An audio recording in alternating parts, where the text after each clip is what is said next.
వీటిని మీ ఊర్లో అయితే ఏమంటారు, మా సైడ్ అయితే అనపగింజలు అని అంటారు. దీంతో ఆలు వేసి మసాలా కర్రీ పెట్టుకుంటే మనకి బగారా రైస్ కానీ, ఇడ్లీ, దోశ, పూరి, చపాతి దేంట్లో కన్నా చాలా చాలా టేస్టీగా ఉంటుంది. ఎలా చేయాలో చూపించేస్తాను, చూసేయండి. అయితే మిక్సీ జార్ తీసుకుని సన్నగా కట్ చేసి పెట్టుకున్న ఆనియన్స్, టమోటా, సోంపు, లవంగ, దాల్చిన చెక్క, అల్లం వెల్లుల్లి, నువ్వులు, జీడిపప్పు కూడా వేసి ఇలాంటి మెత్తని పేస్ట్ లాగా అయితే మనం మిక్సీ పట్టుకుని పక్కన తీసి పెట్టుకుందాము. ఇప్పుడు స్టవ్ పైన కుక్కర్ పెట్టి ఆయిల్ పోసి ఆయిల్ వేడెక్కిన తర్వాత ఇలా మిక్సీ పట్టుకున్న పేస్ట్ అంతా కూడా వేసుకొని ఈ పేస్ట్ అనేది పచ్చివాసన పోయి ఆయిల్ పైకి తేలేంత వరకు అయితే బాగా ఫ్రై చేసుకోవాలి. ఇందులోనే 2 రెబ్బల కరివేపాకు కూడా వేసి ఇదంతా కూడా 1 నిమిషం పాటు ఫ్రై చేసుకున్న తర్వాత కర్రీకి సరిపడా కారం, ధనియాల పొడి, గరం మసాలా, ఉప్పు, పసుపు కూడా వేసి ఇదంతా కూడా 1 నిమిషం పాటు అయితే బాగా ఫ్రై చేసుకోవాలి.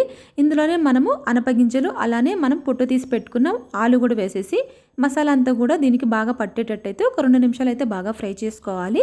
ఇందులోనే మన కర్రీకి ఎంత కావాలో అంత వాటర్ అయితే పోసేసుకొని కుక్కర్ మూత పెట్టేసి 3 విజిల్స్ వచ్చేంత వరకు అయితే కుక్ చేసుకోవాలి. ఆవిరంతా పోయిన తర్వాత ఇలా కుక్కర్ ఓపెన్ చేసి చూస్తే మనకి అనపగింజల ఆలు కర్రీ అయితే రెడీ అయిపోయింది.